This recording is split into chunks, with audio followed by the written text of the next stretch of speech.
Hello again, YouTube. Lovell is again, and I'm going to have a part 2 to why I believe we're tax enough already. This one's going to be a Lovell Explains video. And there was a few taxes that I forgot to include, and yes, I understand that some of it goes to pay for Social Security, Medicare, Medicaid, things of that nature.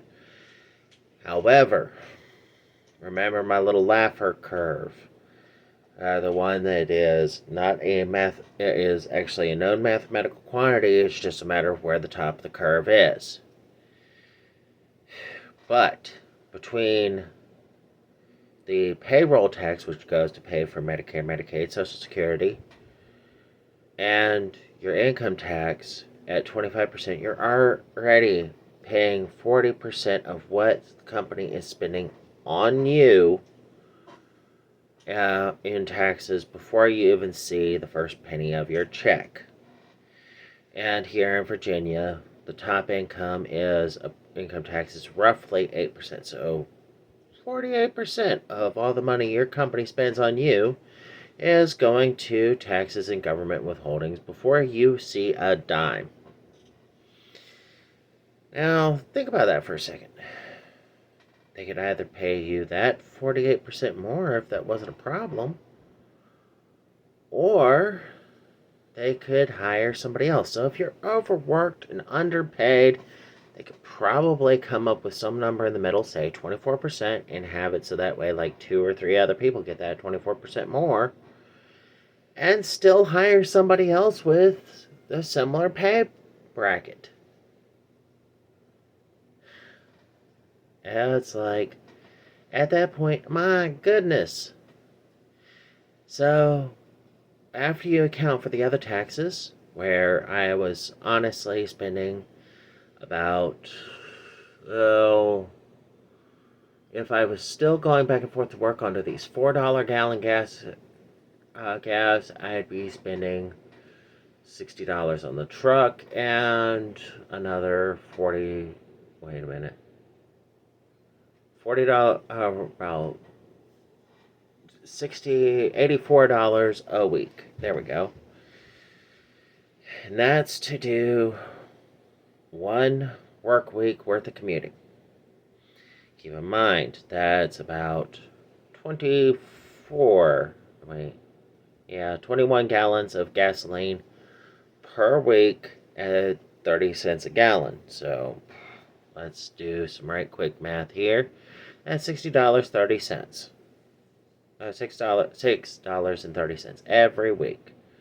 Multiply that by 4. We're talking about almost over $25 every month. Well, 12 months. And that means we're talking about pretty close to $300. Okay, so that's $300 a year in additional taxes outside of the already 48% that is taken out every paycheck through the course of a year that you lose every time you get paid.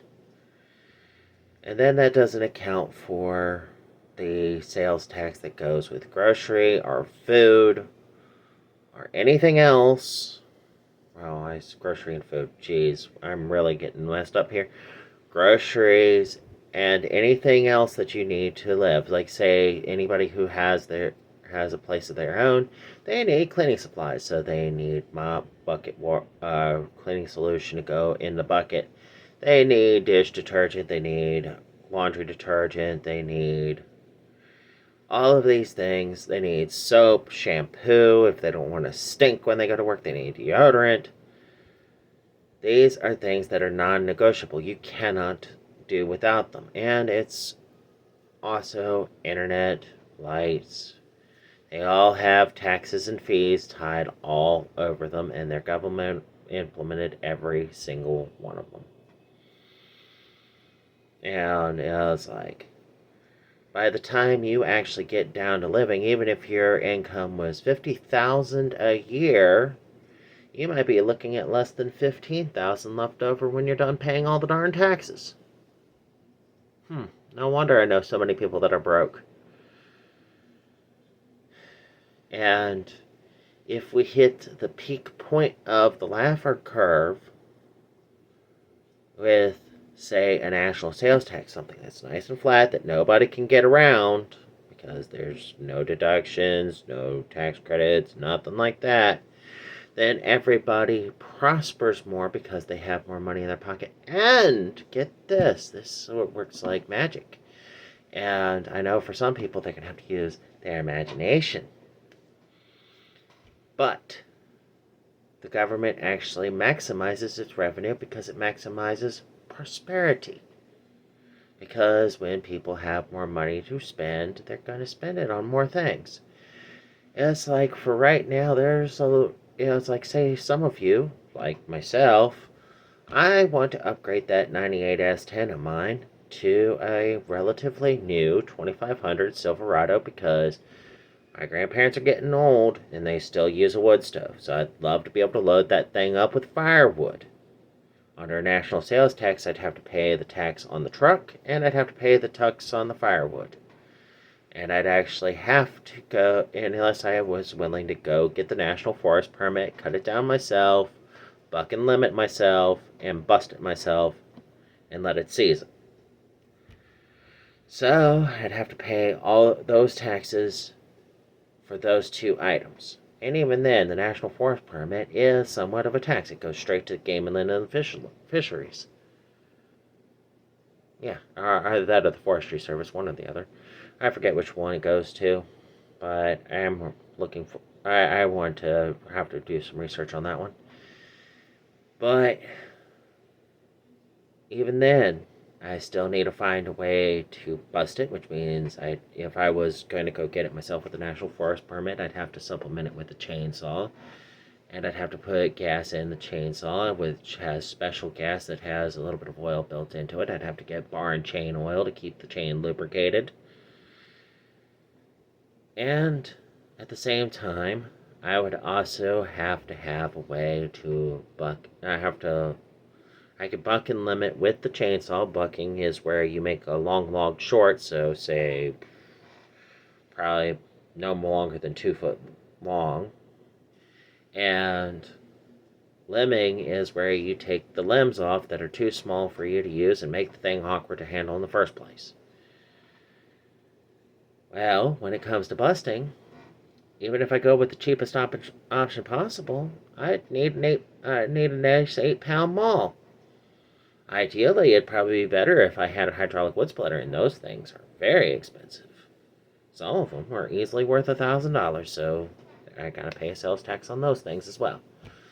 I'm still getting taxed a lot, but not nearly as much, and it's on the things I buy. Where if I was to buy from the guy who actually does this professionally, I'd have to probably pay more because he still has to make his little bit. He has to be able to feed his family. And I understand that. There is a lot of work going into it, and he deserves to be paid for his work. But even then, there'd be a sales tax on that one item. Because he's coming by, he's providing a service, and he's selling a product. So, sales tax.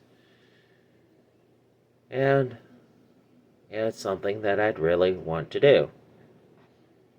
I'd have to pay sales tax on all that. Or say some of you are out there favor getting a nice sporty car. Like, I don't know, maybe you like the look of a Chevy Camaro or Ford Mustang. You could go out and get those things, and guess what? You're going to have to pay a sales tax on that as well. And anything you have to do as far as service would probably come with that sales tax as well. Whether you go get the parts yourself from a place like, say, Advance Auto and install it yourself, or you pay somebody else to do the service for you. And that, if budgeted smartly, can actually account for the difference because you'd actually have more money to do these things. You'd be able to afford that Ford Mustang where you might not be able to now. You might be able to say, I want to go something with that's a little more sleek. And skip the muscle car look altogether and go with a Corvette. Or say a Ford GT. Or say a Dodge Viper. Those are very expensive cars. Or say, like I said with me, my truck is over 200,000 miles old. I think I could probably go for a new one. Where a brand new 2500 that fits the bill for what I want to get done probably cost me about $80,000. So guess what? 10% sales tax, that's $8,000. Phew. That'd be a big one. So, and people who can afford more, like, I don't know, Bill Gates might decide he wants another $1 million mansion. So, he'd have to pay $100,000 taxes. There's no way I could do that. But he could. And therefore, it is fair in the fact that what you can afford by using your head is also based on what you buy. And think about it this way: if Bill Gates does get that extra $1 million mansion, somebody has to build it for him. Somebody who gets those jobs. Yeah, somebody actually builds houses for a living. I know quite a few of those kind of people. I have actually friends with a few of them. So, they would actually be able to enrich their own lives by providing for somebody else, which goes back to a little something that shows a sign of true capitalism. You have to provide to enrich yourself. It's like when I am able to get back to work, I want to get back to the Walmart distribution center. I had a wonderful sense of satisfaction every time I had a full truck that was ready to ship, had my end runner come up, finish it up, and close it up, put the seal on it, and ship it out. That was another 53 feet worth of freight that was going and becoming products on the shelves at one of the stores that was enriching the lives of everybody who watches this video. I felt great doing it. Every time I saw a full trailer, I loved seeing it go. Because I knew that it was going to make somebody else's day better. A lot of other people. So every time I filled a trailer, yes. And some days I filled as many as 3 trailers in a single day. Boy, that was a great feeling. That was exhausting, but it was a great feeling. And when I was working receiving at the Target distribution center, and every truck I emptied, I'd look back on that truck and go, I emptied that. So that way it could go through the distribution center and go onto the store shelves again to enrich everybody's lives around. That was an excellent feeling. So, if you actually want a fair tax, have everybody pay their fair share. National sales tax is what you do. Kick the rest of the tax code to the curb. Not this, wow. You count all of those things, the income tax, the payroll tax, and the state income tax. Here in Virginia, it's 48%. And that's without including the sales tax or the electric bill, phone bills, internet, anything that you do on that. That is insane. Like I said, no wonder I know so many broke people and not know a lot of rich.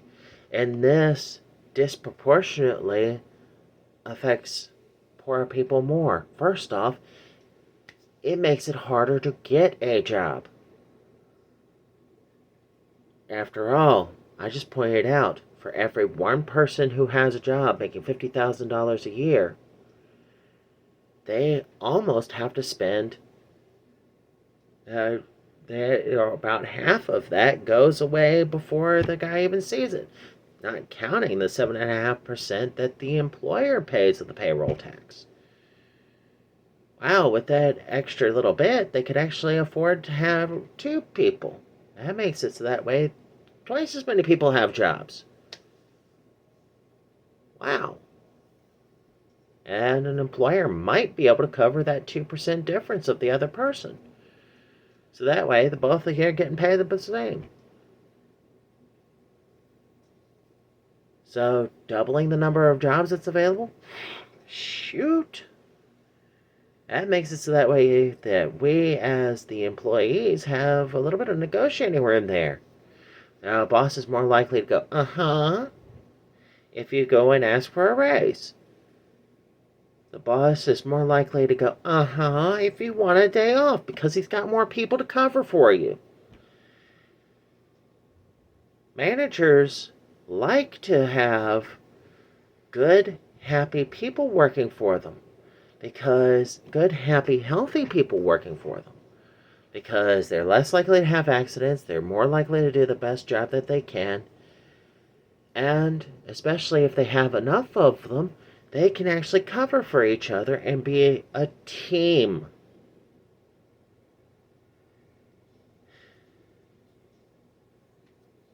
So, with that being said, making it so that way the tax is based on what you buy, not what you sell. Obviously, not everybody's going to be able to afford a frickin' Ferrari. But Bill Gates could. Warren Buffett could. Forbes could. Elon Musk could, although he's got a Tesla. Who cares? Well,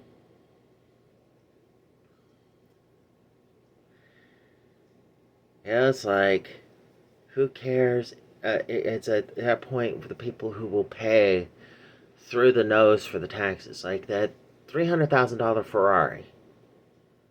It's $30,000 worth on the national sales tax at 10%. Obviously, you and I can't pay that. But I could think of a few big names that could. Like I said, Elon Musk, Warren Buffett, Bill Gates, and quite a few other CEOs. Yeah, I was like, okay. So again, if they want that $300,000 Ferrari, because they've always wanted a Ferrari, they're going to pay for the $30,000 worth of tax on it. Where my $22,000 cruise, that's $2,200 worth of taxes. See the difference? Where if I go with the sensible cruise as my option, I don't pay as much. But who's going to brag about a cruise?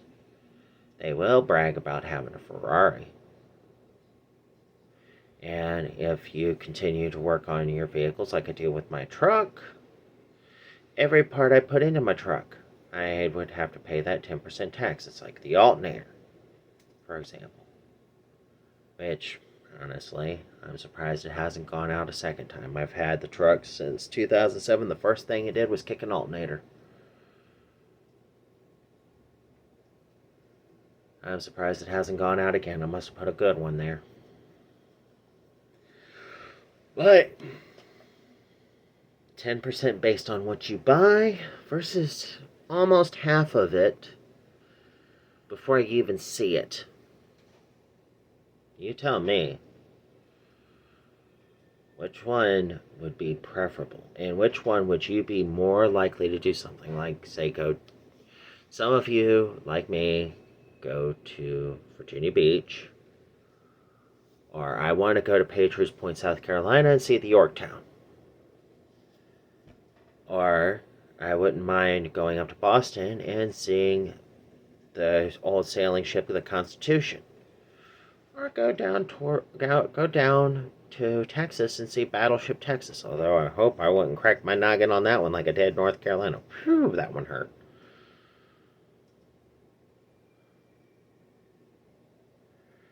Yeah, it's like... You'd be more likely to take a trip when you have that extra money in your pocket. When you have your time off, even if it's just going up around here, we've got the Blue Ridge Parkway, going up there and having a picnic. You need to buy the stuff for the picnic. You need to go up there and set things up. You'd have to still provide for the fuel to get there and the national sales tax would cover all of that. So, I believe that with smart budgeting, that could actually be pretty close to where the Laffer curve should be, and appropriate adjustments can be made accordingly. Like I said, go up to as high as 12% and see if that raises revenue anymore. Lower it a little bit just to see if that's the top end of revenue. We need to find the top point of the Laffer curve. It doesn't matter whether you're a big government Democrat or a fiscally conservative Republican. Both should have the same objective: maximize the money coming in, so that way with smart budgeting, the books can be balanced. And for us as the people, having the appropriate point of the Laffer curve also maximizes our ability to enjoy life. This has been Lovell Hawes. I hope this video finds you well, and I'll be signing off on this one.